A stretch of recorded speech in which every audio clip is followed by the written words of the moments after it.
আজকে আমাদের আলোচনার বিষয় হচ্ছে আর্থকোয়েক। আর্থকোয়েক এবং যদি সময় হয় তাহলে ভলকানিজম রিলেটেড পড়া হবে। আর এই সমস্ত পার্টগুলো কোনোদিন পড়ানো হয়নি আমাদের। সেই কারণে আজকে এই পার্টগুলো নিয়েছি। ঠিক আছে? তারপরে এইগুলো হয়নি, এই সোলার সিস্টেমগুলো হয়নি, ওইগুলো করাবো। যেগুলো হয়নি অনেক সোলার সিস্টেম, আর্থকোয়েক এবং ওয়ার্ল্ড জিওগ্রাফি যে পার্টগুলো, এবারে আমি জিওগ্রাফি যখন নেবো এই পার্টগুলো পড়াবো। ঠিক আছে? তো আর্থকোয়েক এবং ভলকানিজম থেকে অনেক প্রশ্ন আসে। আমি এসএসসি, সিজিএল, এনটিপিসি, সিএইচএসএল এই সমস্ত পরীক্ষাতে বা সিডিএস বা ইউপিএসসি যে সমস্ত পরীক্ষা আছে, এই সমস্ত পরীক্ষাতে যে সমস্ত পরীক্ষাগুলো প্রশ্ন এসছে সেগুলো আমি আজকে পড়াবো, সঙ্গে সেগুলো সম্পর্কে, সেই প্রশ্নগুলো সম্পর্কে আলোচনা হবে যে কি প্রশ্ন এসছে বা কীরকম প্রশ্ন। ঠিক আছে? নেক্সট প্রশ্ন, earthquake is called, earthquake is called, এটা সিএইচএসএল এসএসসি, ওকে, 2019 সালে এই প্রশ্নটা এসেছিল। ঠিক আছে? প্রশ্নটা কি? প্রশ্নটা হচ্ছে আর্থকোয়েক ইজ কল্ড, আর্থকোয়েককে কি বলা হয়? অপশন দিচ্ছি, quake, Q U A K E, quake, tremor, TREMOR, tremor, temblor, TEMBLOR, none of this.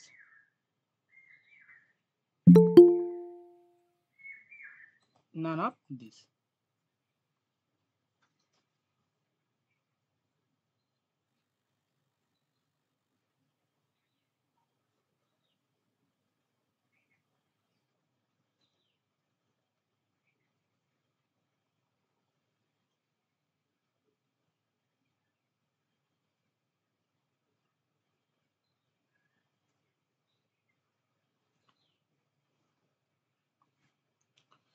বলো কি হবে? মৌমিতা, ডালিয়া, মঞ্জিনা, বলো কি হবে? Earthquake is called quake, tremor, temblor and none of these.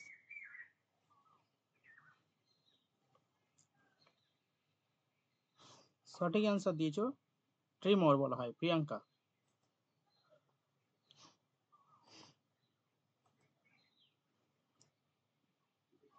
Tremor বলা হয়। আগের কোশ্চেনটার অ্যান্সার কি হবে? সিসমোলজি? হ্যাঁ, আগের question seismology. Study of volcano? না, study of earthquake is called seismology.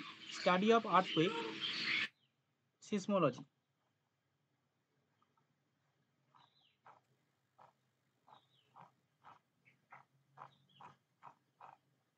Study of earthquake is called seismology. আচ্ছা, নেক্সট প্রশ্ন। আমি কোশ্চেনগুলো করছি প্রথমে জানিয়ে দেওয়ার জন্য যে প্রশ্ন কেমন হয়, সেই রকমভাবে আমি দুই একটা প্রশ্ন করছি, অনেক প্রশ্ন আছে, আমি কিছু প্রশ্ন করি। 3-4টে প্রশ্ন হয়ে গেছে অলরেডি। তারপরে প্রশ্ন,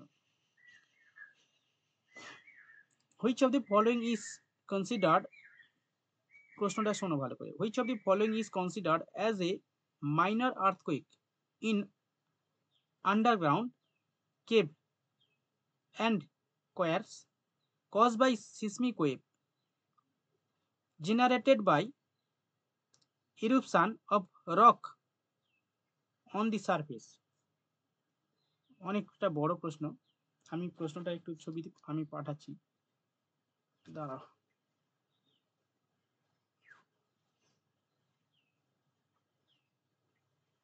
2023 সালে MTS এর প্রশ্ন আছে।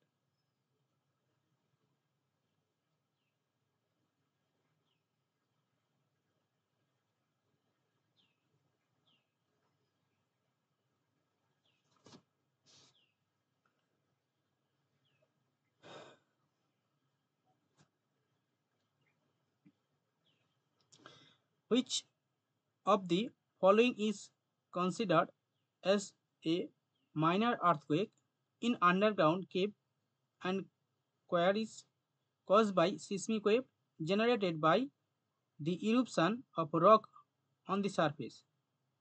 Option: eruption earthquake, collapse earthquake, reservoir induced earthquake and volcanic earthquake. কি ধরনের আর্থকোয়েক বলা হয়?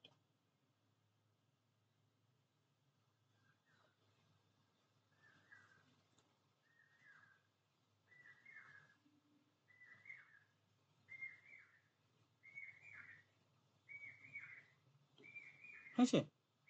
এটা তোমরা বুঝতে পারছো যখন এখানে বলছে এটা কি ধরনের আর্থকোয়েক, যখন একটা মাইনর আর্থকোয়েক যেটা আন্ডারগ্রাউন্ড কেভ, মানে গুহার ধসে যাওয়ার কারণে, বা হচ্ছে কোনো ভূমিকম্প হলো হালকা করে ধসে গেল, ঠিক আছে, বা ইত্যাদি কারণে যে মানে রকের রক ইরোশনের কারণে হতে পারে, বা ধসে যাওয়ার কারণে যখন যে ইরুপশন যে ভূমিকম্পটা হয় সেটাকে কি বলা হয়? সেটাকে কলাপস আর্থকোয়েক বলা হয়। ঠিক আছে, কলাপস মানে হঠাৎ মানে ভেঙে যাওয়া বা ইয়ে হওয়া, মানে কি বলবো,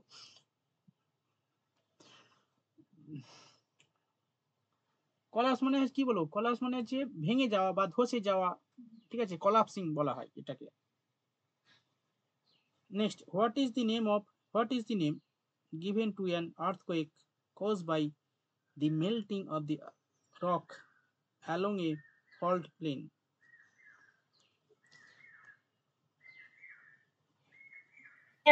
বলো। আচ্ছা ঠিক আছে, এটা তোমরা অ্যান্সার সঠিক দিয়েছো, বি হবে। Which is the name given to an earthquake caused by the melting of rock along a fault plane? মানে এটা কি ধরনের আর্থকোয়েক যেটা রকের গলনের কারণে হয়ে থাকে? Option: explosive earthquake, volcanic earthquake, collapse earthquake and tectonic earthquake. Sir melting of rocks বললেন? হ্যাঁ, স্যার অপশনস গুলো বলুন।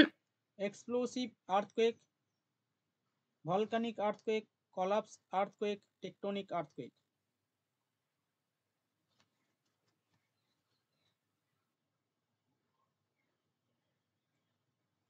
এনটিপিসির প্রশ্ন 2021।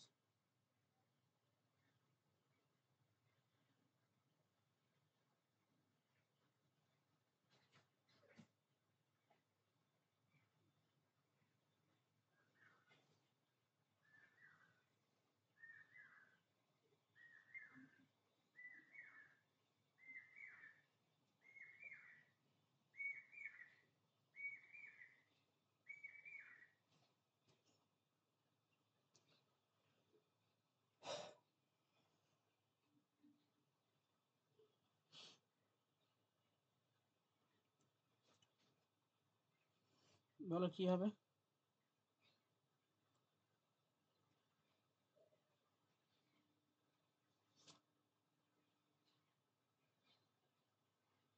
না। হুম, সুনন্দা ঠিক আছে, টেকটনিক আর্থকোয়েক। টেকটনিক আর্থকোয়েক কেন টেকটনিক আর্থকোয়েক? দেখো, আর্থকোয়েক মানে ভূমিকম্প কখন হয়, এখানে বলেছে যে ফল্ট চ্যুতির কারণে হয়, এবং যেটা রক গলে যাওয়ার কারণে হয়ে থাকে, মেল্টিং অফ দি রক। ঠিক আছে, অ্যাকচুয়ালি টেকটনিক মুভমেন্টের জন্য এই পাতের কি হয়, চলন হয়। ওকে, টেকটনিক মুভমেন্ট হয় কেন? কারণ পাতের চলনের জন্য হয়। তো পাতের চলনের জন্য কি হয়, বিভিন্ন ধরনের পাত চলন সীমান্ত তৈরি হয়। একটা হচ্ছে অভিসারী, প্রতিসারী এবং নিরপেক্ষ পাত সীমানা। নিরপেক্ষ পাত সীমানাতে ফল্ট তৈরি হয়। ঠিক আছে, তো এখানে পাতের গলন কখন হয়? যখন একটা পাত আর একটা পাতের সঙ্গে সংঘর্ষে লিপ্ত হয়, তখন কি হয়, ভারী পাতটা ভেতরে ঢুকে চলে যায়, মানে মেন্টাল বা স্টোনোস্ফিয়ারের ভেতরে চলে যায়, ফলে সেটা গলে যায়। ওকে, এবং এইটা গলে যাচ্ছে মানে ধাক্কা খাওয়ার কারণেই সে গলে যাচ্ছে, ভেতরে চলে যাচ্ছে। মানে গলে যাচ্ছে মানে কি, ভারী পাতটা ভেতরে ঢুকে যায়, স্টোনোস্ফিয়ারের ভেতরে ঢুকে যায়, যাওয়ার পরে কি হয়, সেই পার্টটা গলে যায়, মানে রক্সটা গলে যায়, মানে মহাসাগরীয় যে রক্স আছে সেই রক্সটা গলে যায়। ফলে কি হয়, এই ধরনের আর্থকোয়েককে বলা হয় তোমার এ আর্থকোয়েক, কি বেশ বলা হয়, টেকটনিক আর্থকোয়েক। আমি একটু দেখাই, এক মিনিট।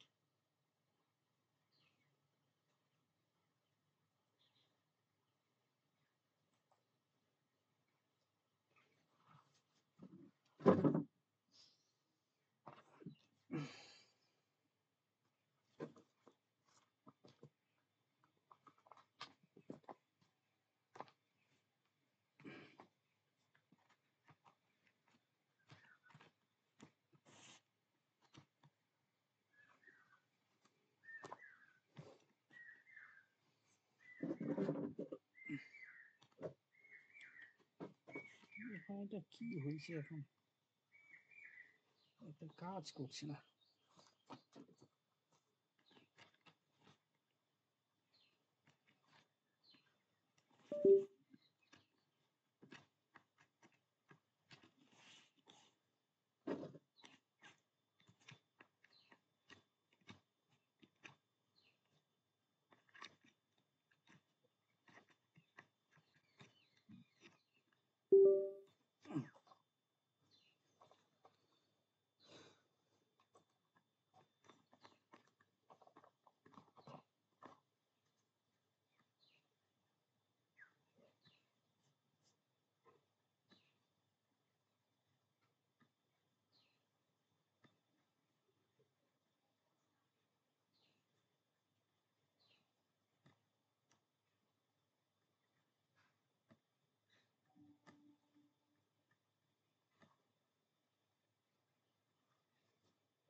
দেখো, ভূমিকম্প প্রথমে একটু শুরু করি, ঠিক আছে?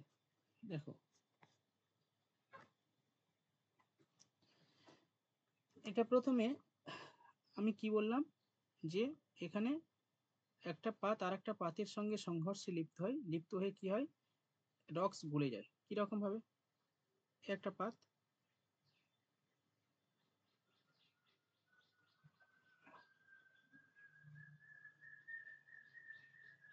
এদিক থেকে একটা পাত আছে,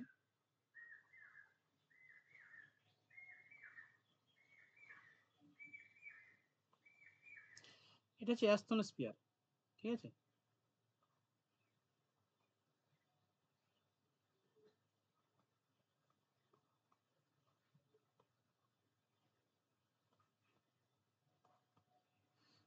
ঠিক আছে, পাতের চলনের জন্য মানে অ্যাস্তনোস্ফিয়ারের পরিচলন স্রোতের জন্য এই যে এটাকে বলা অ্যাস্তনোস্ফিয়ার, ওকে? এটাকে বলা অ্যাস্তনোস্ফিয়ার, মানে এটা লেন্থ হচ্ছে 200 মিটার, 200 মিটারের মতো। তো অ্যাস্তনোস্ফিয়ারটা ঊর্ধ্ব গুরুমণ্ডলের অংশ, ঠিক আছে? আমরা যদি পৃথিবীর স্টেজ দেখি, মানে স্তর করি, তাহলে এটা ভূত্বক, এটা হচ্ছে মানে ভূত্বক, এটা গুরুমণ্ডল, আর এটা হচ্ছে কেন্দ্রমণ্ডল, ওকে? তো এই ঊর্ধ্ব অ্যাস্তনোস্ফিয়ার মানে এটা হচ্ছে অ্যাস্তনোস্ফিয়ার, ঠিক আছে? এই অ্যাস্তনোস্ফিয়ারের উপর কি হয়, পরিচলন স্রোত সৃষ্টি হয়। কেন, কিসের পরিচলন স্রোত সৃষ্টি হয়? এই ম্যাগমার চলনের জন্য। এই ম্যাগমা তো উত্তপ্ত, ঠিক আছে? গুরুমণ্ডলে যে ম্যাগমা রয়েছে সেটা তো উত্তপ্ত জ্বলন্ত গ্যাসীয় পিণ্ড, ঠিক আছে? তো এখানে উত্তপ্ত হওয়ার কারণে এখানে গতিশীল মানে এইগুলো তরল, তো সেখানে গতিশীল হয়, একটা স্রোত তৈরি হয়। যে কোনো জিনিস টেম্পারেচার বেশি হলে তার একটা স্রোত হবে। আমরা যখন রান্না করি, ঠিক আছে, কি হয়, জল গরম হলে কি হবে, জলটা ফোটে না, উপরে উঠে যায়, আবার নিচে নামে, উপরে উঠে নিচে নামে, কারণ তার মধ্যে একটা গতিশীলতা আছে। তাই এই গতিশীলতার জন্য সে চলনশীল। ঠিক সেরকম ভাবে অ্যাস্তনোস্ফিয়ারের বা এই গুরুমণ্ডলের কি হচ্ছে, তার ম্যাগমা থাকার কারণে এটা চলনশীল হওয়ার জন্য একটা স্রোত তৈরি হয়, যেটাকে বলে পরিচলন স্রোত। ঠিক আছে, কি বললাম, পরিচলন স্রোত।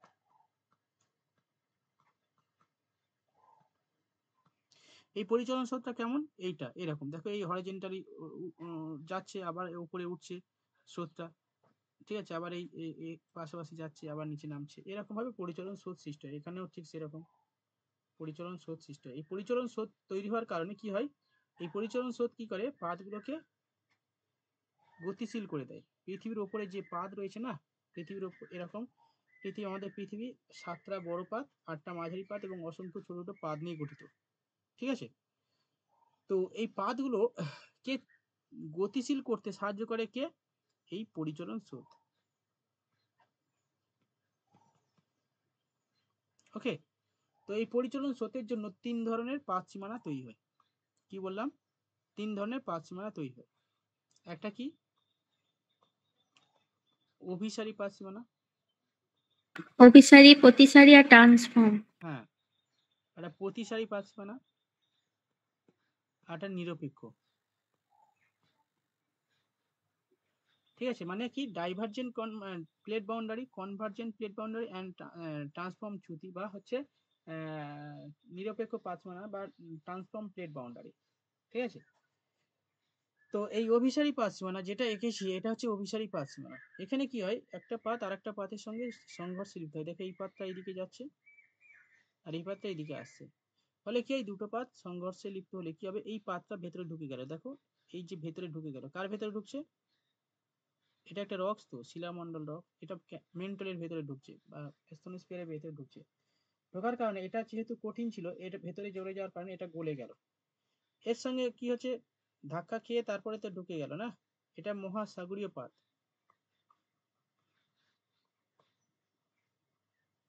মানে ভারী, আর এটা মহাদেশ হালকা। তো ভেতরে ঢুকে গেল, এই যে আঘাত খেয়ে ভেতরে ঢুকে গেল, এটা গলে গেল। ঠিক আছে, এর ফলে কি হয়, অগ্নুৎপাত হয়, ভূমিকম্প হয়। ঠিক আছে, ভূমিকম্প হয়, অগ্নুৎপাত হয়, এখান থেকে বাইরে বেরিয়ে আসে। ঠিক আছে, এটা কি কারণে হলো, টেকটনিক মুভমেন্টের কারণে হলো। মানে কি, মানে পাতের সঞ্চালনের জন্য এই মুভমেন্টটা হলো। এটা একটা টেকটনিক ভলকানিজম বা টেকটনিক আর্থকোয়েক। বোঝা গেল?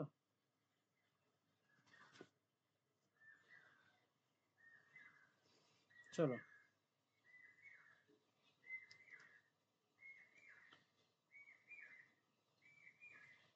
ঠিক আছে। তো এবার দেখো ভূমিকম্প, হেডিং করো ভূমিকম্প। ভূমিকম্প কাকে বলে? সাধারণত ভূপৃষ্ঠ যখন কোনো কারণে কেঁপে ওঠে, ঠিক আছে, সেটাকে ভূমিকম্প বলে। ক্লিয়ার? লিখে নাও ভূমিকম্প কাকে বলে, অনেক ভাবে বলতে পারো, লিখে নাও। সাধারণভাবে ভূপৃষ্ঠে কেঁপে ওঠাকে ভূমিকম্প বলে।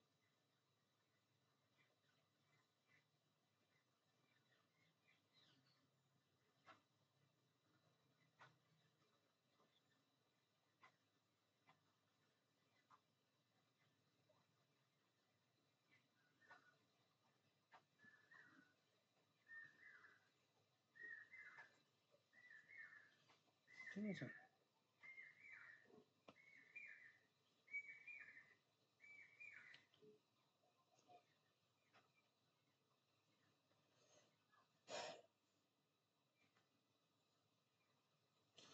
এবারে ভূমিকম্প কেন হয়, অ্যাকচুয়ালি আমাদের যে ভূমি রয়েছে সেই ভূমিটা কেঁপে ওঠে। কেন কেঁপে ওঠে? যখন যে নর্মাল অবস্থা আছে, স্থিতিস্থাপক অবস্থা আছে, সেই স্থিতিস্থাপকতা যদি নষ্ট হয়ে যায়, তখন কি হয়, ডিসব্যালেন্স হয়ে গেলে তখন ভূমিকম্প হয়।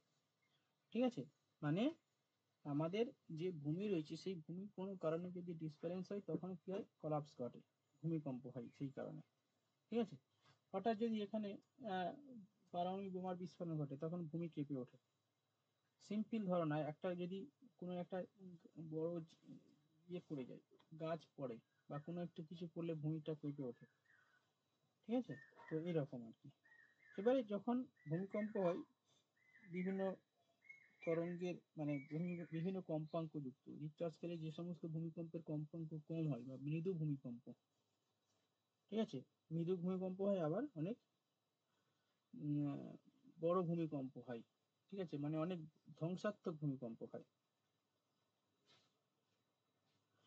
ওকে, এই ভূমিকম্প হলে একটা কি ধরনের, একটা অন্তর্জাত প্রক্রিয়া। ঠিক আছে, এই ভূমিকম্প একটা অন্তর্জাত প্রক্রিয়া, মানে ভেতরে যে সমস্ত ঘটনা ঘটে সেটাকে বলা হয় অন্তর্জাত প্রক্রিয়া, এন্ডোজেনেটিক ফোর্স।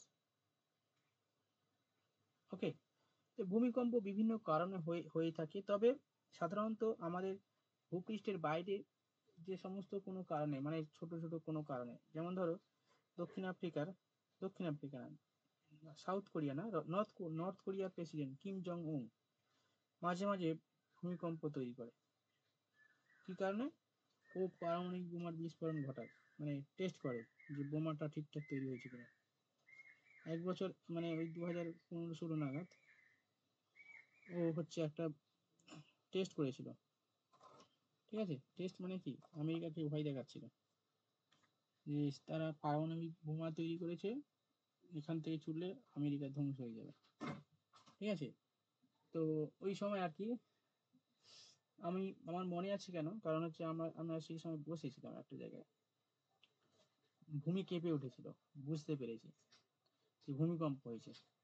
ঠিক আছে, আমরা দুই বন্ধু সেখানে বসেছিলাম, নদীর পাড়ে আর কি, এখন নদীর পাড়ে বসেছিলাম, দেখি ভূমিকম্প হয়ে গেল, হালকা ভূমিকম্প, মানে ভূমিকম্প হলো, আমরা বুঝতে পেরেছি ভূমিকম্প। জল, মানে নদীর জলও একটু ঢেউ খেলছে, হ্যাঁ। তারপরে বাড়ি এসে শুনলাম এটা ভূমিকম্প হয়েছে, তবে ন্যাচারাল ভূমিকম্প না, এটা হচ্ছে আর্টিফিশিয়াল আর্থকুয়েক। এই আর্থকুয়েকটা ঘটিয়েছে উত্তর কোরিয়ার প্রেসিডেন্ট কিম জং উন। মানে ও প্রশান্ত মহাসাগরের তলদেশে একটা মানে পারমাণবিক বোমার বিস্ফোরণ ঘটিয়েছে, টেস্ট করেছে। ঠিক আছে, যে এটা কত সালে? ওটা ওই 16 সাল নাগাদ, 16 17 হবে, 16 17 না সাল নাগাদ এটা করেছিল। একদম। লিখে নাও, আর্টিফিশিয়াল আর্থকুয়েক, একটু লিখিত আছে কিনা। কি বললেন? হুম, কি বললেন? কই বলছি কি লিখতে বললেন সেটা? কিছু লিখতে বলিনি, এমনি জাস্ট বললাম যে আর্টিফিশিয়াল আর্থকুয়েক।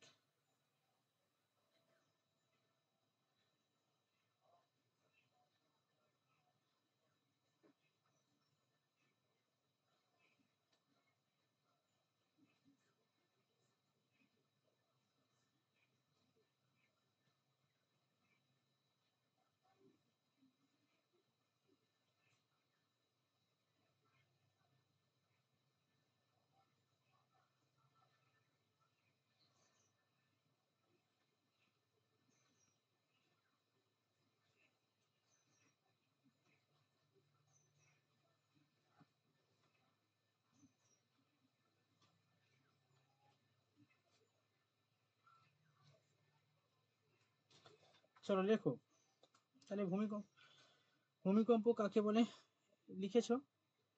এবার চলো ট্রেমর কি, লেখো মৃদু ভূমিকম্পকে ট্রেমর বলে। লেখো ট্রেমর কি, টি ট্রেমর, TREMOR, ট্রেমর কি। লেখো মৃদু ভূমিকম্পকে ট্রেমর বলে।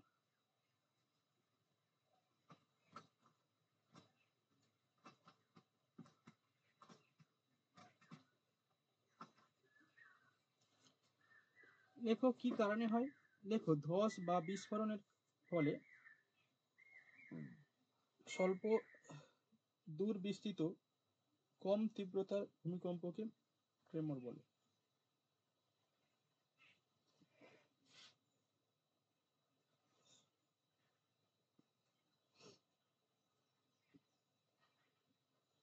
ঠিক আছে,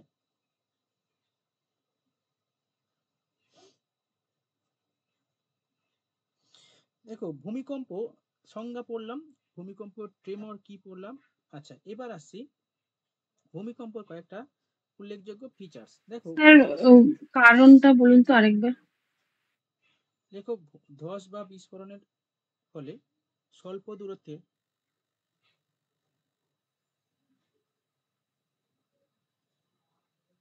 স্বল্প দূরত্বে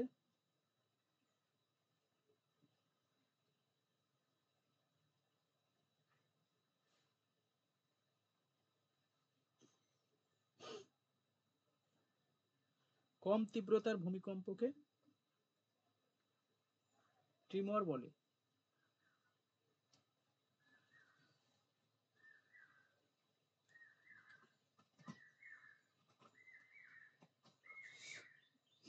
এই ভূমিকম্প হয়েছে। এবারে ক্যারেক্টারিস্টিক্স লেখো, features of earthquake, some features of earthquake. দেখো ভূমিকম্প সাধারণত কি কারণে হয়, এটা কি ধরনের ফোর্স, এন্ডোজেনেটিক ফোর্স না এক্সোজেনেটিক ফোর্স। এটা একটা এন্ডোজেনেটিক ফোর্স। ওকে, এটা আমাদের হঠাৎ চলে আসে, কখনো মানে ভূঅভ্যন্তর থেকে হঠাৎ এই ফোর্সটা চলে বেরিয়ে আসে, আমরা বুঝতে পারি না, বা ভূমিকম্পের এখনো পূর্বাভাস দেওয়া যায়নি এখনো পর্যন্ত। ঠিক আছে, আমাদের ঝড় বৃষ্টি হলে পূর্বাভাস দেওয়া হয়, বা হচ্ছে ঘূর্ণিঝড় হলে পূর্বাভাস দেওয়া হয়, সমস্ত প্রাকৃতিক দুর্যোগের পূর্বাভাস দেওয়া যেতে পারে, কিন্তু ভূমিকম্প আর অগ্নুৎপাত এই ধরনের দুর্যোগ যখন হবে, এর পূর্বাভাস এখনো পর্যন্ত দেওয়া সম্ভব হয় না, কারণ এটা মানে আকস্মিক ভূমিকম্প, আকস্মিক একটা ন্যাচারাল ফেনোমেনা। ওকে, ভূমিকম্পের কোনো নির্দিষ্ট সময় নেই যে এই সময় আসবে, ওই সময় আসবে, হ্যান ত্যান ইত্যাদি ইত্যাদি। ঠিক আছে, সাধারণত এই ভূমিকম্পটা হঠাৎই আসে।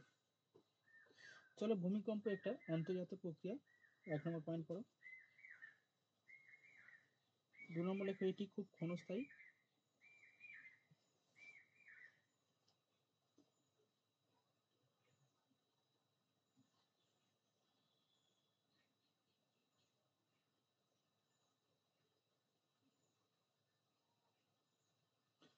ঠিক আছে, আরো দুটো পয়েন্ট সেটা করতে হবে, সেটা কি দেখো ভূমিকম্প হলে তো ভূমিকম্প তো হলো, ভূমিকম্প যখন হয় তার আগে আগে একটা ঝাঁকুনি দেয়, এটাকে বলা হয় আফটার শক, এই সরি ফোর্স শক। মানে আগে যেটা হয় ভূমিকম্প হওয়ার আগে যেটা ঘটে সেটাকে বলা হয় ফোর্স শক। আর ভূমিকম্প তো হলো, এবার ভূমিকম্প হয়ে যাওয়ার পরে একটা তার প্রভাব থাকে, এটাকে বলা হয় আফটার শক। যেমন ঘূর্ণিঝড়, ঘূর্ণিঝড় হয়ে গেল, বেরিয়ে গেল, বিশাল মানে গতিবেগে একটা ঘূর্ণিঝড় বেরিয়ে গেল। ঘূর্ণিঝড় আসার আগে একটা ঝড় হয়, দেখেছো, পাতা দুলতে থাকে।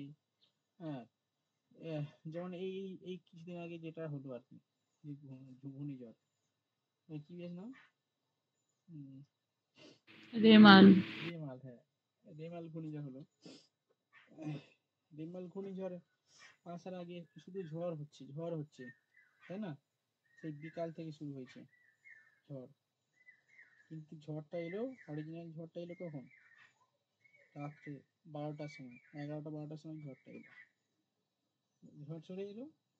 তারপরে আবার কিন্তু তার প্রভাব একটা পরের দিন পর্যন্ত ছিল, নেক্সট দিন পর্যন্ত তার প্রভাব ছিল, ঝড় হচ্ছে, বৃষ্টি হচ্ছে, এরকম। এটাকে বলা হয় আফটার ফোর্স শক, এই আফটার শক। যখন আগে হয় সেটাকে বলা হয় ফোর্স শক, লিখে নাও।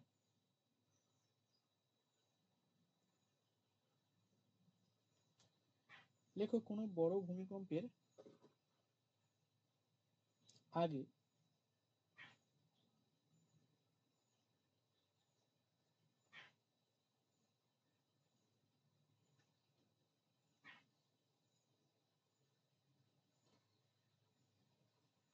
যে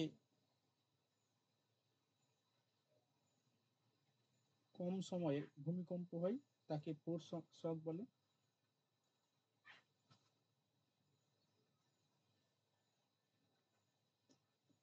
তারপরে লেখো ভূমিকম্প, ভূমিকম্পের পরে ওই স্থানে কয়েক ঘন্টা বা কয়েকদিন হতে পারে মৃদু ভূমিকম্প অনুভূত হয়, একে আফটার শক বলে।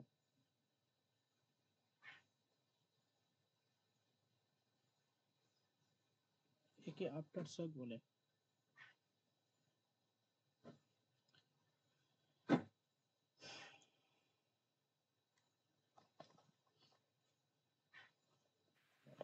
স্যার আফটার শকের আগেরটা কি বললেন? ফোর্স শক, এফওআরই, ফোর্স শক।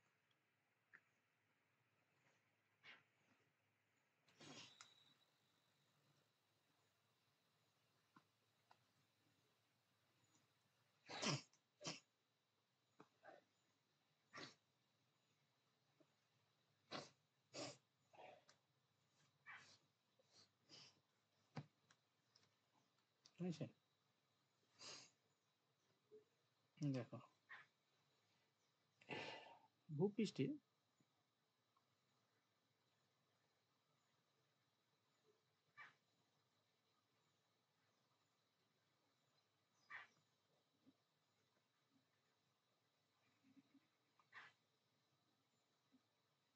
ফিচার্স হয়ে গেছে, এবার আমরা পড়ব আর্থকুয়েক।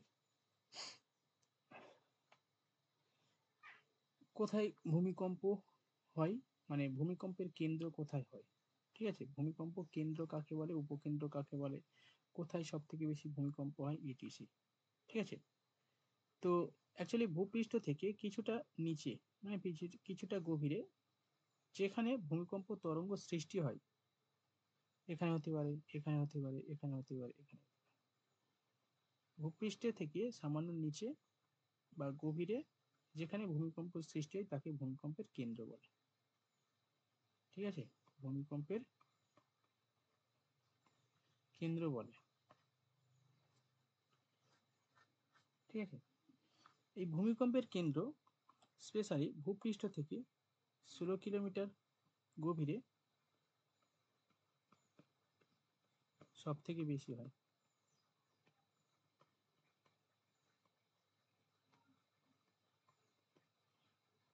লিখে নাও, ভূমিকম্পের কেন্দ্র ভূপৃষ্ঠের গভীরে 16 কিলোমিটার গভীরে সব থেকে বেশি হয়। ঠিক আছে,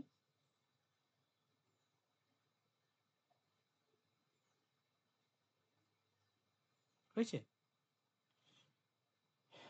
এবারে ভূমিকম্প কোথায় উৎপত্তি হয় সেটাকে বিজ্ঞানীরা মানে যারা সিসমোলজার আর কি, তারা অনেক গবেষণা করেছে বিভিন্ন ভূমিকম্প কত গভীরতায় সৃষ্টি হয়েছে। তো এরকম গবেষণার মাধ্যমে তারা দেখলো যে মোটামুটি 3টে টাইপের ভূমিকম্প হয়।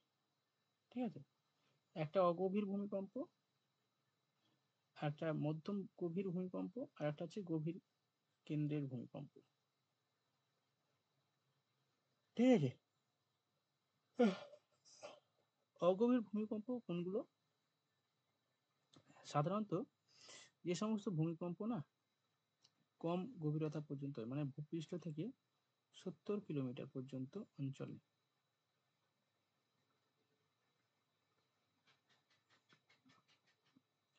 ভূপৃষ্ঠ থেকে 70 কিলোমিটার পর্যন্ত অঞ্চলে যেগুলো ভূমিকম্প হয় সেটাকে বলে অগভীর ভূমিকম্প।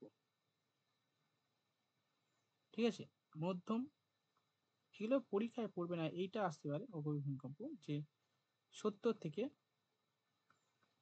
300 কিমি পর্যন্ত মধ্যম। আর একটা গভীর ভূমিকম্প আছে, সেটা কত? 300 থেকে 700 কিলোমিটার পর্যন্ত। সব থেকে বেশি ভূমিকম্প হয় 16 কিলোমিটারের মধ্যে।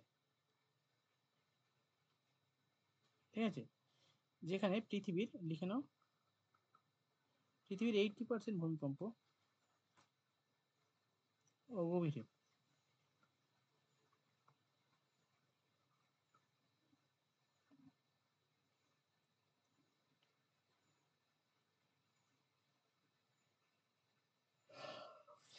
হয়েছে, ভূপৃষ্ঠের 80% ভূমিকম্প অগভীর।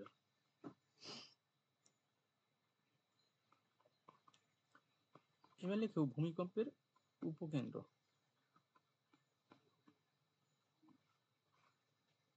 ভূমিকম্পের উপকেন্দ্র বা এপি সেন্টার বলা হয়।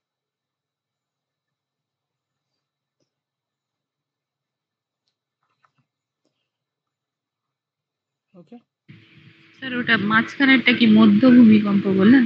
অগভীর, গভীর আর একটা? মধ্যম। আচ্ছা।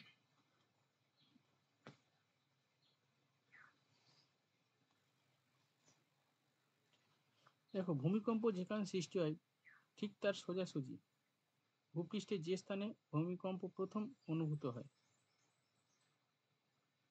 ঠিক আছে, বা যেখানে ভূমিকম্প তরঙ্গ প্রথম টাচ করে সেটাকে বলা হয় ভূমিকম্পের উপকেন্দ্র, এপিসেন্টার। ঠিক আছে, লিখে নাও, ভূমিকম্পের কেন্দ্রের উপরে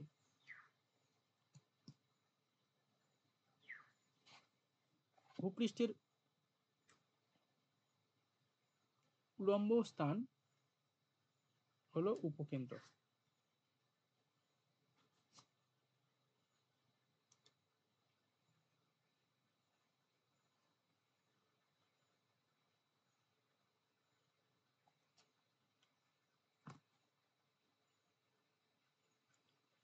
ঠিক আছে,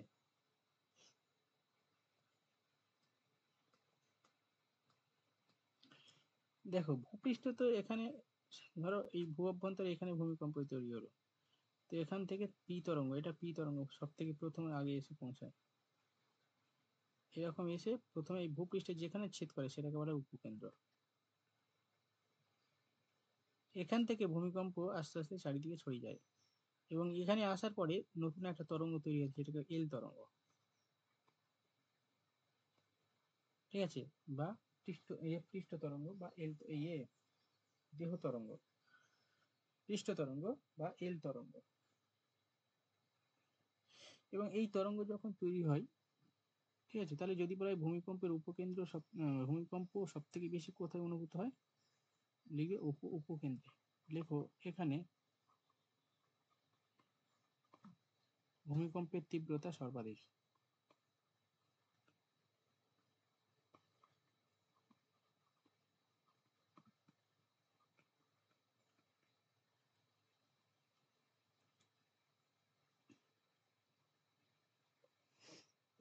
ঠিক আছে।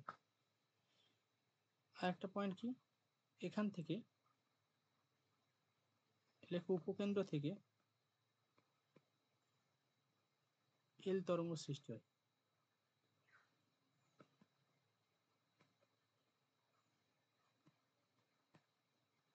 এল তরঙ্গ সৃষ্টি হয়।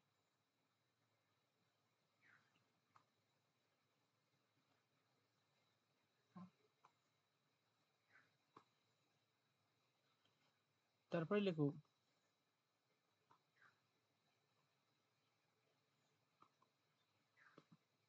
প্লিস্টোসিসমিক জোন।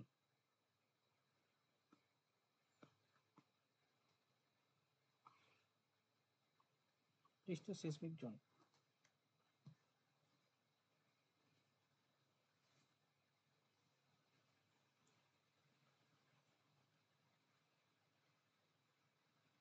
ঠিক আছে। লেখো ভূমিকম্পের উপকেন্দ্র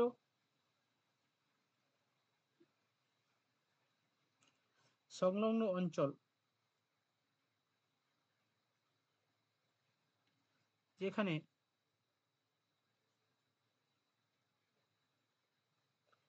তরঙ্গের প্রভাবে সর্বাধিক ক্ষয়ক্ষতি ও ভূমিরূপের পরিবর্তন হয়।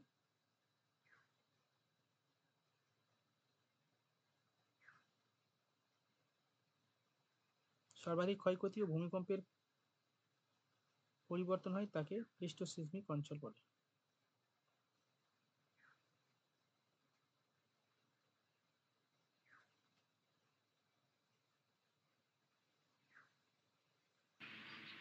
সর্বাধিক ক্ষয়ক্ষতি হয়, তারপরে কি বললেন? এবং ভূমিকম্পের পরিবর্তন হয় তাকে প্লিস্টোসিসমিক অঞ্চল বলে।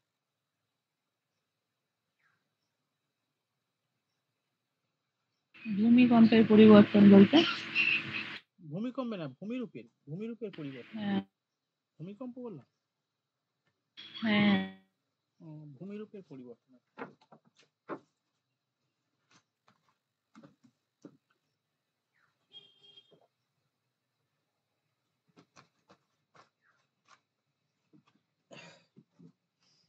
নেক্সট লেখো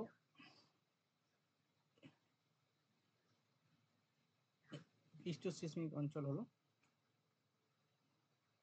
এবার লেখো অ্যান্টি সেন্টার বা প্রতিপাত কেন্দ্র।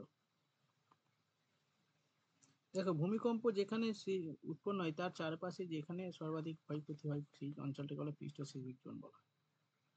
ওকে, অ্যান্টি সেন্টার প্রতিপাত কেন্দ্র।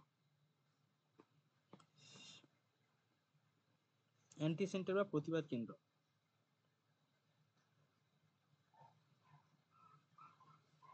লেখো উপকেন্দ্রের ঠিক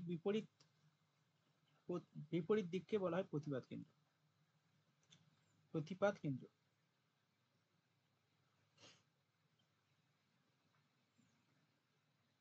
তারপরে দেখো উপকেন্দ্র ও প্রতিবাদ কেন্দ্রের মধ্যে কৌণিক দূরত্ব 180 ডিগ্রি।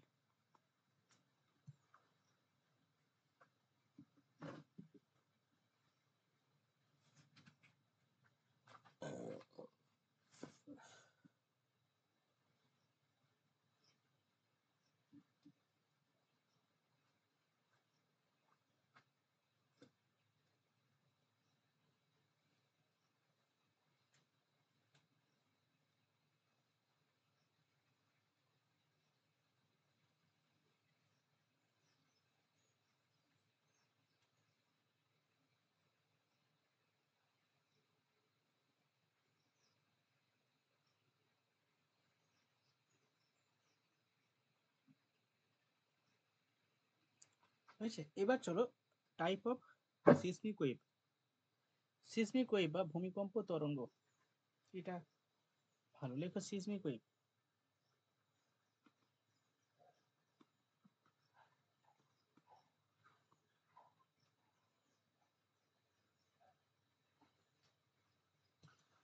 সিসমিক ওয়েভটা কি? বাংলায় বলা হয় ভূমিকম্প তরঙ্গ। বলো তো, কেউ বলতে পারবে সিসমিক ওয়েভটা কি? প্রিয়াঙ্কা বলো।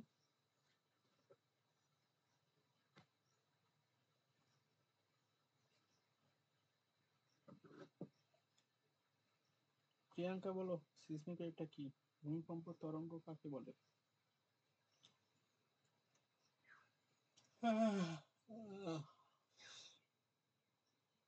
শুনতে পাও আমার কথা?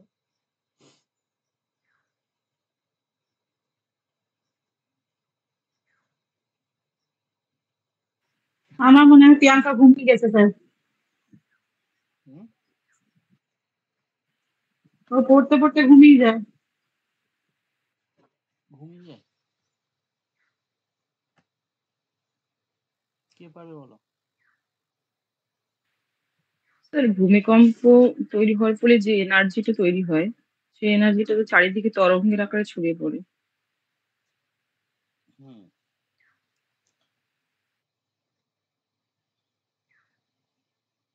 আরো বলো। চারিদিকে ছড়িয়ে বলতে পড়ে বলতে কোথায়? ভূপৃষ্ঠে নাকি ভূভ্যন্তরে? মানে সেন্টার থেকে, হ্যাঁ সেন্টার থেকে উপরে আস্তে আস্তে তো ছড়িয়ে পড়ে। হুম, সেন্টার থেকে চারপাশে ছড়িয়ে পড়ে। মানে সার্কুলার আকারে যেভাবে একটা মানে পুকুরের ঢিল ছুড়লে যে ওয়েভ গুলো তৈরি হয় যেভাবে হুম, হুম, হুম, সেন্টার থেকে, ঠিক ওই রকম ভাবেই তৈরি হয়। হ্যাঁ একদম। অ্যাকচুয়ালি যখন দুটো পাত হতে পারে বা কোনো জায়গায় স্থিতিস্থাপকতা যদি নষ্ট হয়ে যায়, তখন কি হবে? একটা শিলা আর একটা শিলার সঙ্গে সংঘর্ষে লিপ্ত হয়, ফলে একটা চাপ তৈরি হয়। তো এই চাপ তৈরির ফলে একটা শক্তি উৎপন্ন হয়, একটা ফোর্স তৈরি হয়, তাই না? তো শিলাস্তরে এই শক্তি, ঠিক আছে, কোথায়? যেখানে কেন্দ্র উৎপন্ন, মানে কেন্দ্র, ভূমিকম্পের কেন্দ্র যেখানে হলো আর কি, সেখান থেকে একটা যে শক্তি উৎপন্ন হয় শিলাস্তরের পীড়নের কারণে বা চাপের কারণে, সেই শক্তি তরঙ্গ আকারে ভূপৃষ্ঠে তরঙ্গ আকারে বেরিয়ে আসে। ঠিক আছে? এই তরঙ্গ আকারে আস্তে আস্তে কেন্দ্র থেকে আস্তে আস্তে উপরে উঠে আসে, মানে চারিদিকে ছড়িয়ে যায় আর কি। ভূমিকম্প কেন্দ্র থেকে ভূপৃষ্ঠের দিকে ছুটতে থাকে বা বেরিয়ে আসতে থাকে। ঠিক আছে? এটা ভূপৃষ্ঠে প্রথম যেখানে এসে পড়ে সেটাই হচ্ছে, অর্থাৎ এই যে তরঙ্গ, যে পীড়নের ফলে যে ওয়েভ তৈরি হলো, যে তরঙ্গ তৈরি হলো, ফ্রিকোয়েন্সি তৈরি হলো, এই ফ্রিকোয়েন্সি দ্রুত গতিতে ভূপৃষ্ঠে এসে আছড়ে পড়ে উলম্ব ভাবে। ঠিক আছে? এটাকে বলা হয় সিসমিক ওয়েভ বা ভূমিকম্প তরঙ্গ। এটা দেখা যায় না, অদৃশ্য তরঙ্গ। ঠিক আছে? এই ভূমিকম্প তরঙ্গ প্রথম খুঁজে পান বা স্টাডি করেন কে? লিসবন। লিসবন নামক একজন বিজ্ঞানী প্রথম ভূমিকম্প তরঙ্গ, ঠিক আছে,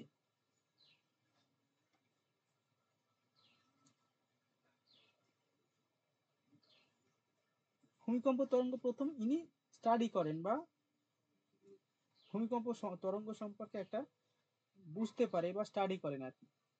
পরবর্তীকালে এটা যে তরঙ্গ, সেটা প্রথম আবিষ্কার করেন জন মিশেল।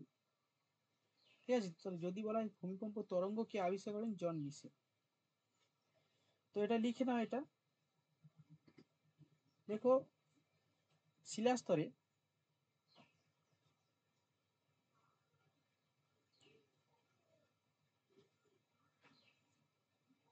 পীড়নের ফলে উৎপন্ন শক্তি, পীড়নের কি ফলে বললেন? পীড়নের ফলে উৎপন্ন শক্তি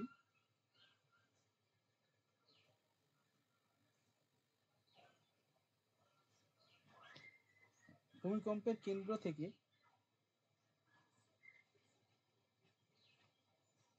তরঙ্গের আকারে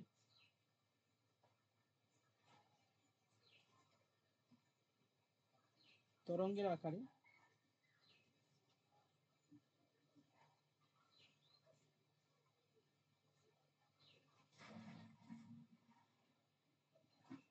হয়েছে ভূপৃষ্ঠে উলম্ব বা অনুভূমিকভাবে ছড়িয়ে পড়ে।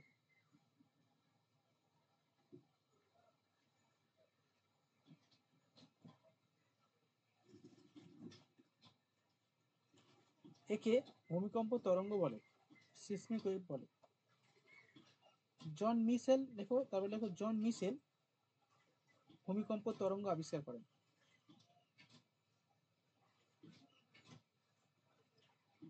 জন মিশেল ভূমিকম্প তরঙ্গ আবিষ্কার করেন।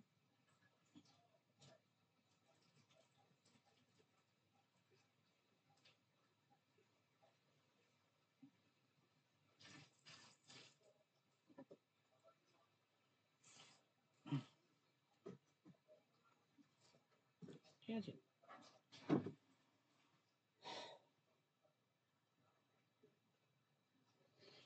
এবার দেখো type of seismic wave. Seismic ওয়েভকে মোটামুটি দুটো ভাগে ভাগ করা হয়, ঠিক আছে। তাদের প্রকৃতি অনুযায়ী দুই রকমের সিসমিক ওয়েভ হয়ে থাকে। একটা হচ্ছে বডি ওয়েভ বা দেহ তরঙ্গ, কি বললাম, একটা বডি ওয়েভ বা দেহ তরঙ্গ, আর একটা হচ্ছে পৃষ্ঠ তরঙ্গ, ঠিক আছে। একটা লেখো, লেখো টাইপ অফ সিসমিক ওয়েভ, দুই প্রকার।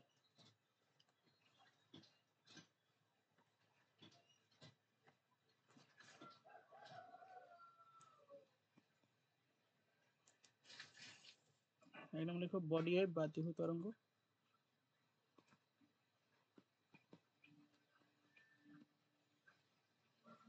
আর একটা হচ্ছে পৃষ্ঠ তরঙ্গ।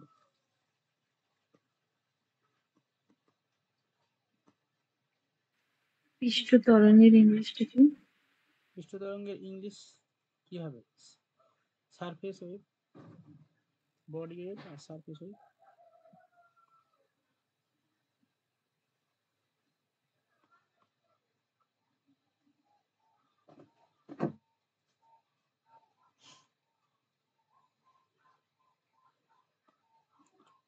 হ্যাঁ, দেহ তরঙ্গকে আবার তাদের প্রকৃতি, তরঙ্গের প্রকৃতি অনুযায়ী দেহ তরঙ্গ কাকে বলে? অ্যাকচুয়ালি ভূমিকম্প যেখানে তৈরি হলো, ঠিক আছে, ভূমিকম্পর কেন্দ্র থেকে যখন চারিদিকে ছড়িয়ে পড়ে তরঙ্গ, ঠিক আছে, এবং এসে সেটা ভূপৃষ্ঠে এসে পৌঁছায়, সেটাকে বলা হয় দেহ তরঙ্গ,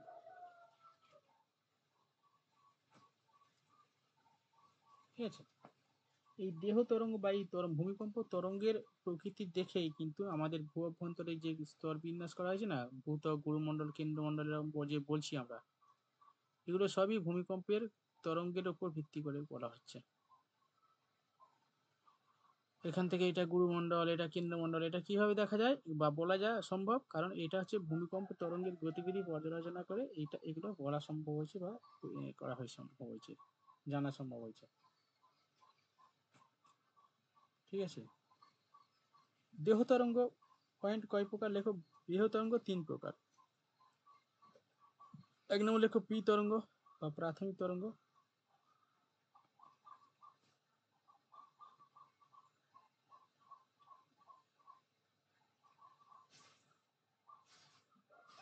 দু নম্বর লেখো, হয়েছে, এস তরঙ্গ। তিন নম্বর লেখো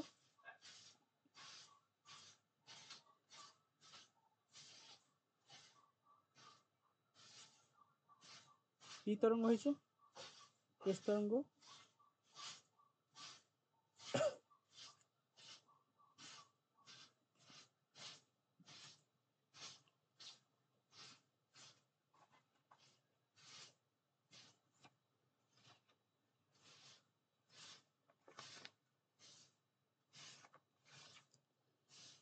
হয়েছে পি তরঙ্গ, এল তরঙ্গ।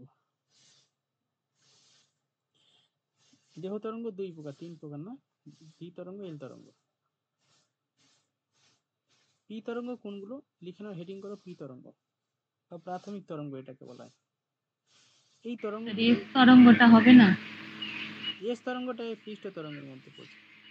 এস তরঙ্গ, সরি, এল কেন, এস তরঙ্গ, পি তরঙ্গ আর এস তরঙ্গ। এলটাকে বাদ দিব, তিনটা বললেন না? কিন্তু এটা না, এটা আলাদাভাবে করবো আর কি। যেহেতু দেহ তরঙ্গ এইসব পৃষ্ঠ তরঙ্গ করেছি তো, তাহলে এখানে এল তরঙ্গ, এখানে এল তরঙ্গ হবে, পৃষ্ঠ তরঙ্গের মধ্যে এল তরঙ্গ পড়ছে। পি তরঙ্গ কেমন হয় দেখো, পি তরঙ্গ প্রথম যখন উৎপন্ন হয় এর ফ্রিকোয়েন্সি ছোট ছোট হয়, ঠিক আছে, সরি ফ্রিকোয়েন্সি ছোট ছোট না, তরঙ্গ দৈর্ঘ্য ছোট ছোট। এইটা যেটা আঁকলাম এটা তরঙ্গ দৈর্ঘ্য,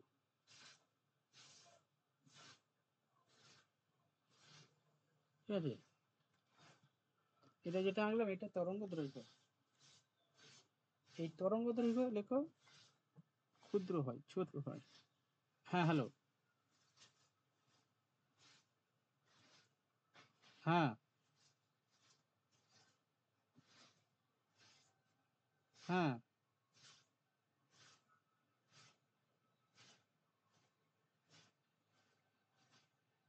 হ্যাঁ, ঠিক আছে এখন পড়াচ্ছি, রেখে দেবো তো, শুধু ইএমআই করছি। এরা কি কারণে ফোন করে আমি বুঝতে পারি না, প্রত্যেক দিন শুধু ইএমআই করবে। এরা টাকা চাই কেন, মানে এরা কি, মানে ইএমআই লোন নিতে বলে কেন বলো তো, এরা প্রতিদিন ফোন করে লোন নিতে বলে। তোমাদের কেউ করে, ফোন করে? হ্যাঁ, হ্যাঁ, আপনার আপনার মতো আমাদের তো টাকা নাই, আমাদের ফোন করে একদমই কেন? তাই। আচ্ছা কখনোই আসেনি কল। আচ্ছা আচ্ছা আচ্ছা আচ্ছা। আমাদের টাকা নেই, তোমাদের তোমাদের শুধু ক্যাশ আছে। আমার টাকা আছে, তোমাদের ক্যাশ আছে। অন্যের ভরসায় বাঁচি, হ্যাঁ, অন্যের ভরসায় একদম। বাঁচি, নিজস্ব কিছু নাই। দুস আমি তো হ্যাঁ, সব বাকি করে কিনি, তো ওই কারণে এই সব বাকি করে কিনি। এই যে ফাইন্যান্সের এই মোবাইল কিনেছি, বাকি করে মোবাইল কিনেছি, পয়সা করি নেই। হুম। ওরা বুঝে যাচ্ছে আপনি শোধ করে দিচ্ছেন না, তো ইএমআই আরো নিতে পারবেন, তাই জন্য চাইছি। তা কখনো নিয়েছেন হয়তো। ফোন নিয়েছি তো, এই ফোন। হ্যাঁ, তো ওই জন্যই আসছে আরো কিছু নিন মনে করাচ্ছে। স্যার কাজ নেই, মাথা গরম করে প্রত্যেক দিন একবার করে মেয়ে দুটো দুটো করে মেয়ে ওরা সব রেখে দিয়েছে, মেয়েদের রেখে দিয়েছে বুঝলে, যাতে গলে যায়। গলে যাওয়ার লোক না আমি, ওরা জানে না। কি বলবো, প্রতিদিন এর আগে সেই ল্যাপটপ নিয়েছিলাম, এই করে করে করে মাথা খারাপ করে দেবে। অনেকদিন বন্ধ ছিল, আবার ফিরে মোবাইলটা নিয়েছি, সে শুরু করে দিয়েছে।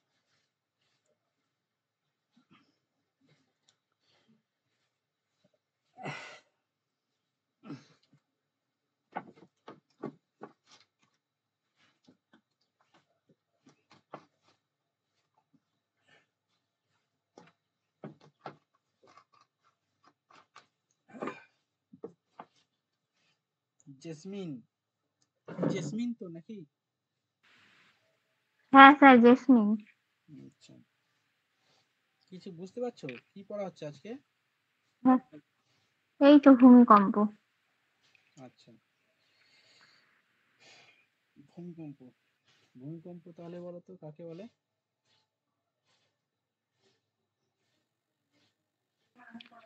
সাধারণত আমরা জানি যে কোনো কারণে যখন ভূপৃষ্ঠ কেঁপে ওঠে সেটাকে আমরা ভূমিকম্প বলি। সেটা আর্টিফিশিয়ালও হতে পারে, প্রাকৃতিক কারণেও হতে পারে। ভূমিকম্প দেখেছো কোনোদিন, ফিল করেছো কোনোদিন, হয়েছে? হ্যাঁ স্যার, ফিল করেছি। কবে? অনেক আগে স্যার, মনে নেই ঠিকঠাক। তোমার কোথায় বাড়ি? ভূমিকম্প তাহলে হবে সেখানে, কোথায় বাড়ি আমার তোমার? বাড়ি বনগা। বনগা। বনগা। বনগা মানে হ্যাঁ, সুন্দরবন, দক্ষিণ চব্বিশ উত্তর পরগনা। চব্বিশ পরগনা। উত্তর চব্বিশ পরগনা, হ্যাঁ, না বনগা। স্যার, উত্তর চব্বিশ পরগনা। হুম হুম। হ্যাঁ। আচ্ছা, ভূমিকম্প লাস্ট আমাদের এখানে হয়েছিল কবে জানো? নেপাল ভূমিকম্প। নেপালে যে ভূমিকম্পটা হয়েছিল না, 2015। 2015, হ্যাঁ, ওই যে ভূমিকম্প হয়েছিল, ওইটা খুব মারাত্মক ভূমিকম্প হয়েছিল। 12ই মে। 12ই মে মনে আছে? বাবা, হ্যাঁ। কি জন্য মনে আছে, কিছু একটা হয়েছিল নাকি?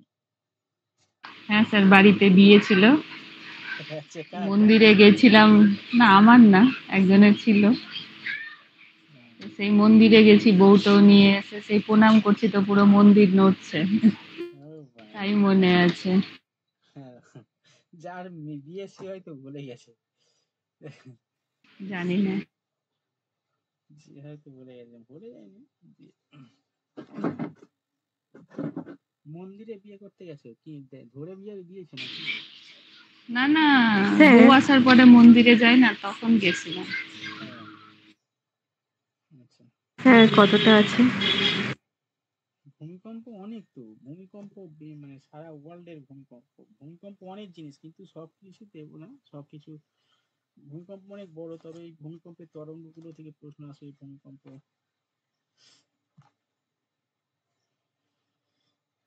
স্যার বলছি ওই কিছুটা ওয়ার্ল্ড হিস্ট্রি করিয়ে মানে ওয়ার্ল্ড জিওগ্রাফি করে দেন। ওয়ার্ল্ড জিওগ্রাফি পড়াবো তো এবার। ওয়ার্ল্ডের যেগুলো স্ট্যাটিক টাইপের আছে না যেগুলো। হুম হুম হুম। ওই এগুলো করে দেবেন। বলো, দুই একটা প্রশ্ন বলো, তাহলে আমি মানে ধরুন এগুলো এশিয়া মহাদেশ আছে, ইউরোপ, বিভিন্ন মহাদেশের যে উল্লেখযোগ্য তৃণভূমি বা হচ্ছে পর্বত, হুম তারপর নদী এসব আছে, হুম হুম হুম বা ও বিভিন্ন মহাদেশ, মানে যে কটা মহাদেশ, 7টা মহাদেশের মধ্যে যেগুলো বিখ্যাত বিখ্যাত আছে ওগুলো স্ট্যাটিক টাইপের। হুম হ্যাঁ হ্যাঁ, এগুলো আমি কোনগুলো করাবো আমি বলে দিচ্ছি। তুমি যেগুলো বললে ওগুলো তো রয়েছে, সঙ্গে ধরো ওই যে সোলার সিস্টেম যেগুলো আছে ওখান থেকে আসে। আচ্ছা, ওই যে অপসুর অনুসুর এই সমস্ত বিষয়গুলো থেকে আসে। হ্যাঁ, ওগুলো তো আছে। হ্যাঁ। অপসুর অনুসুর, তারপরে হুম। ওয়ার্ল্ডের সেই hemisphere, Northern hemisphere, southern hemisphere, এই যে এই সমস্ত পার্টগুলো একটু করাতে হবে। এবার জিওগ্রাফি নিলে এইগুলোই করাবো, ঠিক আছে? হ্যাঁ, মানে ওগুলো মানে ডিটেলস দরকার নেই, যে কটা মানে না দরকার না, এগুলো যেগুলো। ডিটেলস দরকার নেই তো, হ্যাঁ, হ্যাঁ, ডিটেলস দরকার নেই। দরকার নেই। হ্যাঁ, মানে স্ট্যাটিক আর টাইপের ওই কোশ্চেন হচ্ছে দেখছি তো। 20-25টা প্রশ্ন, হ্যাঁ 20-25টা করে দিলে হয়ে যাবে। হুম, হুম। স্যার ওই মেঘ নিয়ে যে কোশ্চেন গুলো হয়, কোনটা কোন মেঘ, সেগুলো কি করতে হবে? মেঘ, এগুলোরও কোশ্চেন আছে দেখছি হ্যাঁ হ্যাঁ হ্যাঁ, অ্যাকচুয়ালি এগুলো এখন এগুলো সব অনেক। মাদার জিওগ্রাফির প্রশ্ন, ঠিক আছে? মাদার, এখন জিওগ্রাফি যা প্রশ্ন আসছে দেখছি সব মাদার জিওগ্রাফি থেকে আসছে। মাদার মানে কি বলতো, এমনি জিওগ্রাফির ছেলেমেয়েরা যেগুলো পড়ে আর কি। আহ, আসলে স্যার হ্যাঁ, আমরা তো ইকোনমিকে জিওগ্রাফিটাই বেশি পড়ি, ওই ন্যাচারাল যেটা হুম, ওইটা তো পড়িই না। আর ন্যাচারালের মধ্যে ওগুলো পড়ছে। এই যে হ্যাঁ, আপনি যেটা আজকে ভূমিকম্প জিওমর্ফোলজি, পড়াচ্ছেন, নদীর কাজ, হিমবাহের কাজ, হ্যাঁ, হ্যাঁ, হুম, এইগুলো মালভূমি সমভূমি যে ক্যারেক্টারিস্টিক্স গুলো, হুম, এগুলো তো পড়াই হয় না। এগুলো করায়নি এই তো ওই কারণে, জন্য এই যে এতদিন যে ট্রেন্ড গুলো ছিল দেখো, এগুলো কিন্তু ছিল না এতদিনের যে ট্রেন্ড, এগুলো ছিল না। এগুলো এগুলো যারা হ্যাঁ, সাবজেক্ট, ইকোনমিক টাইপের, ইকোনমিক জিওগ্রাফি বেশি আছে। হুম, এবার ওই মাদার জিওগ্রাফি গুলো ধরবো। এই কারণে তো এই যে ভূমিকম্প, এগুলো সবই যারা হচ্ছে সাবজেক্টের ছেলে মেয়ে তারা এইসব পড়ে এত ডিপে। তো আমি এগুলো করাচ্ছি কারণ হচ্ছে এখান থেকে প্রশ্ন আসছে দেখছি, ঠিক আছে? এই যে পরীক্ষার প্রশ্ন দিয়েছে তো, এসব এত ডিপের প্রশ্ন কম্পিটিটিভ এক্সামে আসছে এই কারণে। আর আমাদের ওয়েস্ট বেঙ্গলেও তো জিওগ্রাফি যা দিচ্ছে প্রশ্ন, খুব কঠিন কঠিন প্রশ্ন সব। যে বিষয়ে যে স্পেশালিস্ট সেগুলো সে পারবে। ফিজিক্স কেমিস্ট্রি এগুলো যেমন খুব ডিপের প্রশ্ন, সিম্পল প্রশ্নগুলো এখন খুব কম দিচ্ছে তো। এই ট্রিমরটা কি, ট্রিমরটা যদি প্রশ্ন আসে কে পারবে বলো? হুম, তাই না? এরকম প্রশ্ন তো এসছে দেখি।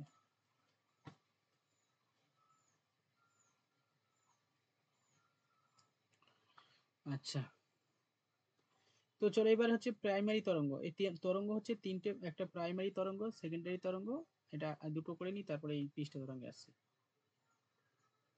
ঠিক আছে? দেখো, প্রাইমারি তরঙ্গ বা হচ্ছে প্রাথমিক তরঙ্গ, এর তরঙ্গ দৈর্ঘ্য আর ফ্রিকোয়েন্সি, এর ফ্রিকোয়েন্সি হচ্ছে উচ্চ ফ্রিকোয়েন্সি, মানে হচ্ছে দ্রুত গতিবেগে যায়, আর লেন্থটাও মানে ছোট ছোট হয়, ঠিক আছে? হাই ফ্রিকোয়েন্সি, ফ্রিকোয়েন্সি হাই, কিন্তু ওই তরঙ্গ দৈর্ঘ্য খুব ছোট ছোট হয়, ঠিক আছে? তো এগুলো তরঙ্গ দৈর্ঘ্য এত কিছু, এর দ্রুত গতিবেগে যায়, ঠিক আছে? পি তরঙ্গের আন্ডারে কি কি লিখবে লিখে নাও। পি তরঙ্গ, পি তরঙ্গ হেডিং করো। 1 নম্বর লেখো উচ্চ ফ্রিকোয়েন্সি,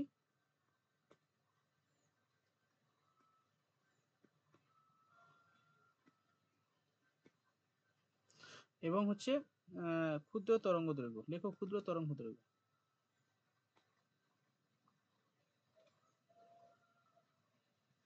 2 নম্বর লেখো সর্বাধিক দ্রুত গতিশীল, দ্রুত দ্রুত গতিশীল বা সর্বাধিক গতিশীল, সর্বাধিক লেখো। যত তরঙ্গ দৈর্ঘ্য তরঙ্গ রয়েছে তার মধ্যে সব থেকে দ্রুত গতিশীল হচ্ছে পি তরঙ্গ। এটাকে প্রাথমিক তরঙ্গ বলা হয়, লিখো এই প্রাথমিক তরঙ্গ, এর নিচে লেখো 3 নম্বর, প্রাথমিক তরঙ্গ বলা হয়।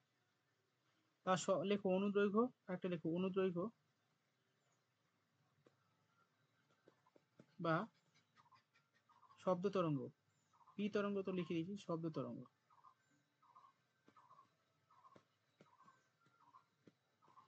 অনুদৈর্ঘ্য বা শব্দ তরঙ্গ বলা হয়।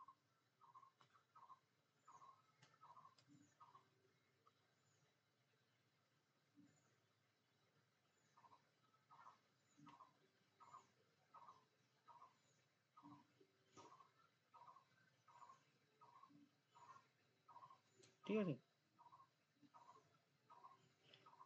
নেক্সট লেখো এই তরঙ্গ তিনটে মাধ্যম দিয়ে যেতে পারে। লেখো তরল,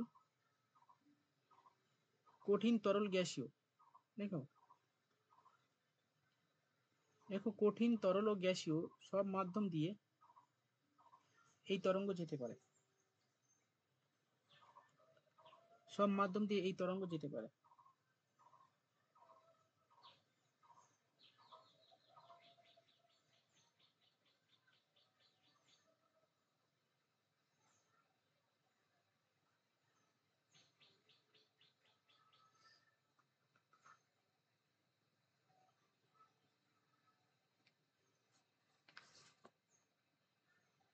ঠিক আছে।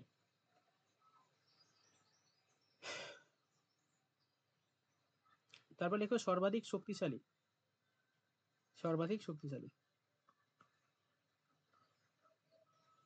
এটা হয়ে গেছে। নেক্সট লেখো পি তরঙ্গ, এস তরঙ্গ।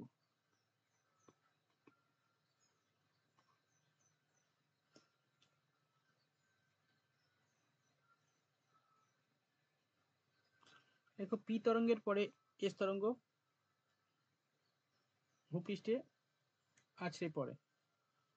পি তরঙ্গের পরে এস তরঙ্গ ভূপৃষ্ঠে আসে। লেখো 2 নম্বর লেখো অনুপ্রস্থ তরঙ্গ বলা হয়। অনুপ্রস্থ তরঙ্গ বলা হয়।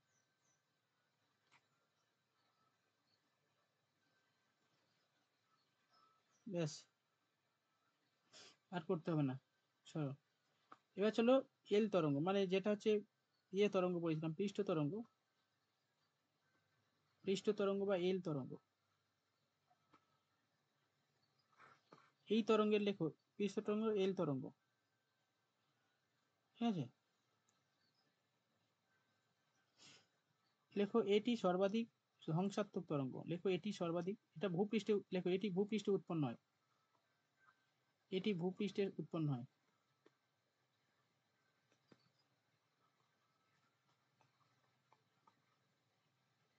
দু নম্বর লেখো এটি সর্বাধিক ধ্বংসাত্মক ভূমিকম্প।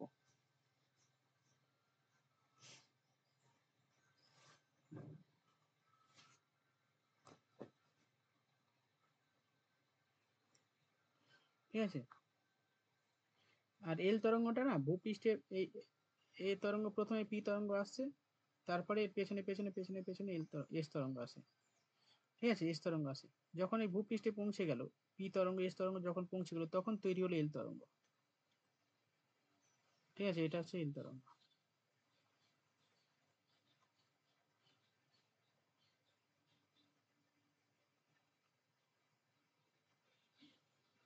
বুঝে গেল?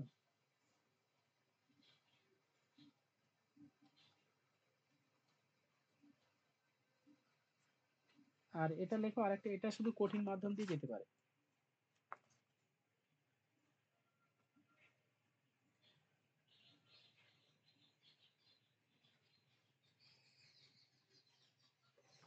ঠিক আছে, এটা কঠিন মাধ্যম দিয়ে যেতে পারে।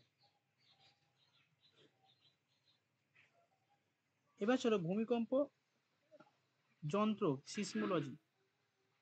স্যার তাহলে এটাই কি ওই রেক্টার স্কেলে যেটা মাপা হয় এটাই? রিক্টার স্কেলে, হ্যাঁ এবার তো করবো। রিক্টার স্কেলে রিক্টার স্কেলে ভূমিকম্প তরঙ্গ কতটা ধ্বংসাত্মক, এগুলো সব রিক্টার স্কেলের সাহায্যে মাপা হয়। ঠিক আছে। এইবারে এই তরঙ্গ দেখে আর কি, তরঙ্গের গতিবিধি দেখে আর কি মাপা হয়। ঠিক আছে। চলো রিক্টার স্কেল দেখো।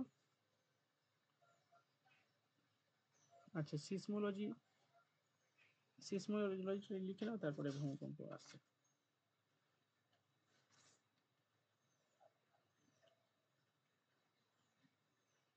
দেখো সিসমোগ্রাফ।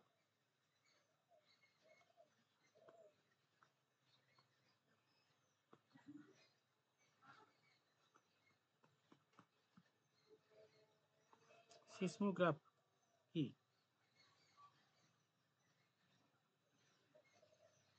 লেখো যে যন্ত্রের সাহায্যে ভূমিকম্প তরঙ্গের তীব্রতা ও গতিবিধি, যে যন্ত্রের সাহায্যে ভূমিকম্প তরঙ্গের তীব্রতা ও গতিবিধি লেখচিত্র পাওয়া যায়। তাকে সিসমোগ্রাফ বলে।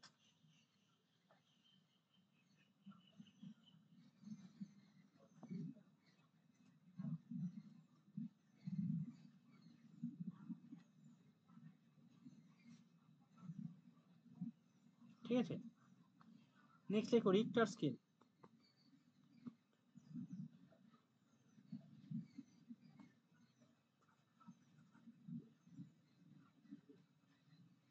রিক্টার স্কেল,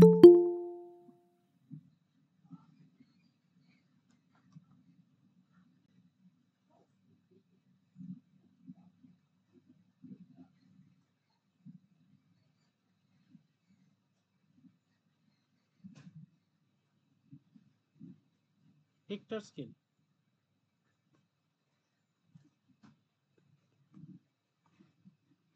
দেখো ভূমিকম্পের মাত্রা নির্ণয়ের, দেখো ভূমিকম্পের মাত্রা নির্ণয় করা হয় রিক্টার স্কেলের সাহায্যে। ভূমিকম্পের মাত্রা নির্ণয় করা হয় রিক্টার স্কেলের সাহায্যে। আবিষ্কারক লেখো চার্লস রিক্টার।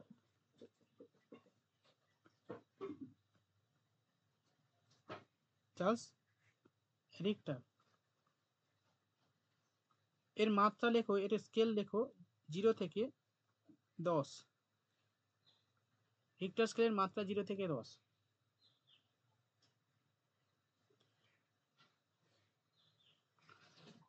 ঠিক আছে, আচ্ছা রিক্টার স্কেলে না 1 থেকে মোটামুটি এককটা কি? হ্যাঁ? এককটা কি?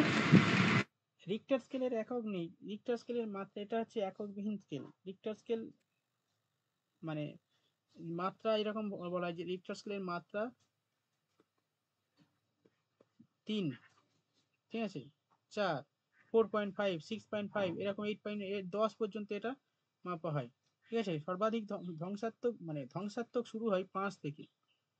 ঠিক আছে, 5 থেকে ধ্বংসাত্মক, যখন যে সমস্ত ভূমিকম্পের কি হয় সবকিছু ধ্বংস হয়ে যায়, তার মানে বুঝতে হবে সেই ভূমিকম্পের মাত্রা 5-এর বেশি।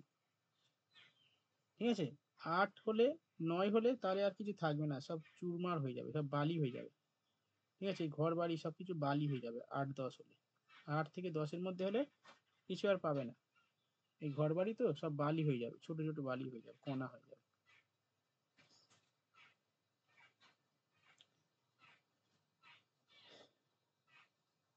আমাদের সেই 2004 সালে যে ভূমিকম্প হয়েছিল না, এই 2004 সালে যে ইন্দোনেশিয়া বা বঙ্গোপসাগরে যে ভূমিকম্পটা হয়েছিল, আন্দামান নিকোবর দ্বীপপুঞ্জ সহ ভারতবর্ষের উপকূলীয় এলাকা বিস্তীর্ণ অঞ্চল হয়েছিল, এটাই তো সেই 2004 সালে যেটা হয়েছিল ডিসেম্বর মাসে, ওটা মানে প্রবল ধ্বংসাত্মক ভূমিকম্প।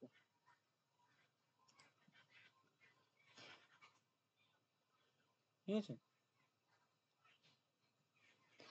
আচ্ছা চার্লস রিক্টার 1 থেকে 10 পর্যন্ত। আচ্ছা,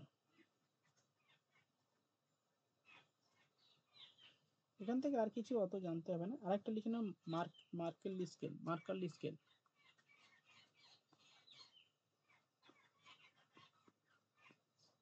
মার্কারলি স্কেল। দেখো ভূমিকম্পের তীব্রতা নির্ণয়ের যন্ত্র হচ্ছে মার্কারলি স্কেল।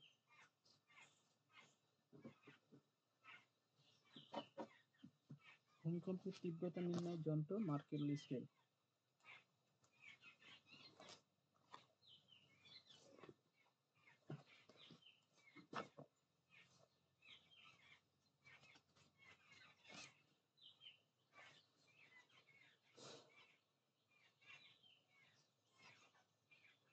ঠিক আছে, একটা স্যার কি ইনফরমেশন, বললেন এটা? কি ভূমিকম্পের বললেন এটা? ভূমিকম্পের তীব্রতা নির্ণয়ের যন্ত্র মার্কারলি স্কেল। এবার লেখো পৃথিবীর সর্বাধিক, এবার কিছু ইনফরমেশন লেখো, পৃথিবীর সর্বাধিক ভূমিকম্প প্রবণ দেশ। ভূমিকম্প বা সুনামি লিখতে পারো। ভূমিকম্প পৃথিবীর সর্বাধিক ভূমিকম্প বা সুনামি প্রবণ দেশ জাপান।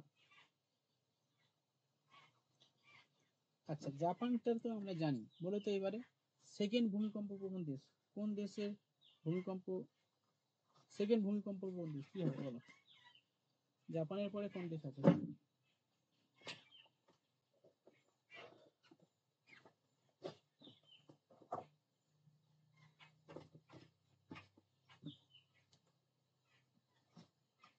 পারবে কেউ?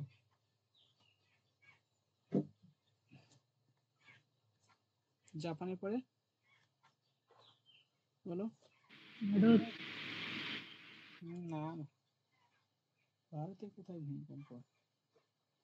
জাপানে কতবার ভূমিকম্প হয়েছে? স্যার ভুটান, স্যার হুম? ভুটান। কি? ভুটান কি? না না, ইতালি ইতালি ইতালি দ্বিতীয় ভূমিকম্প প্রবণ দেশ ইতালি। কোন দেশে কোনো ভূমিকম্প হয় না? ভূমিকম্পহীন দেশ কাকে বলা হয় বলো?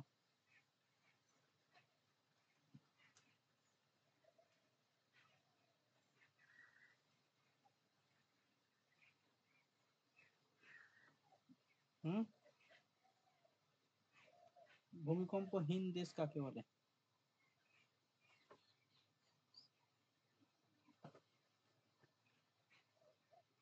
বলো, কেউ পারবে না?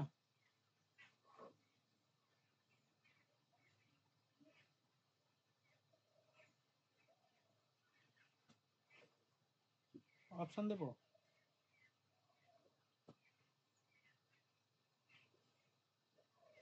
সেই দেশের আবার ভালো ফুটবল খেলে সেই দেশের লোকেরা। কি স্যার, কোশ্চেনটা একবার বলুন। ভূমিকম্পহীন দেশ কাকে বলে? কোন দেশে কোনো ভূমিকম্প হয় না?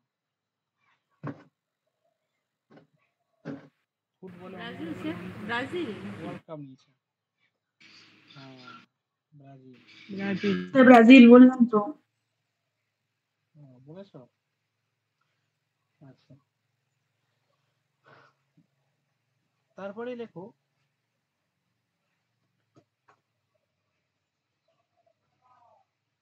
ভারতের একটি কৃত্রিম ভূমিকম্প। ভারতের একটি কৃত্রিম ভূমিকম্প।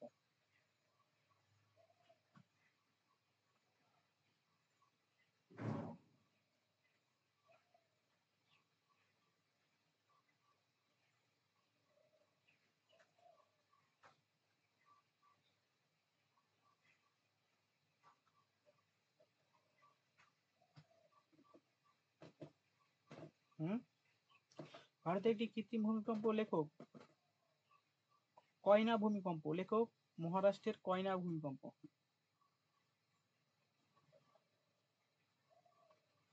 তারপর লেখো ভারতের সর্বাধিক ভূমিকম্প প্রবণ অঞ্চল। লাস্ট প্রশ্ন, ভারতের সর্বাধিক ভূমিকম্প প্রবণ অঞ্চল কি হবে? সব থেকে বেশি তো ভূমিকম্প হয় ভুটানে, তাই না? ভারতবর্ষে। ভারতবর্ষ ভুটানে কবে এলো? না মানে ভারতবর্ষের কাছাকাছি মধ্যে তো ভুটানেই তো বেশি হয় নাকি, প্রতিবেশী দেশ হিসেবে। ভারতের সর্বাধিক ভূমিকম্প প্রবণ অঞ্চল কি? উত্তর পূর্ব ভারতে তো। হিমালয় পার্বত্য অঞ্চল। দেখো, হিমালয় পার্বত্য অঞ্চল।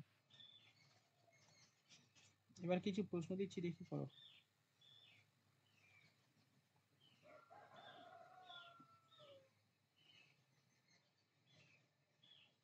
শেষ স্যার, হুম,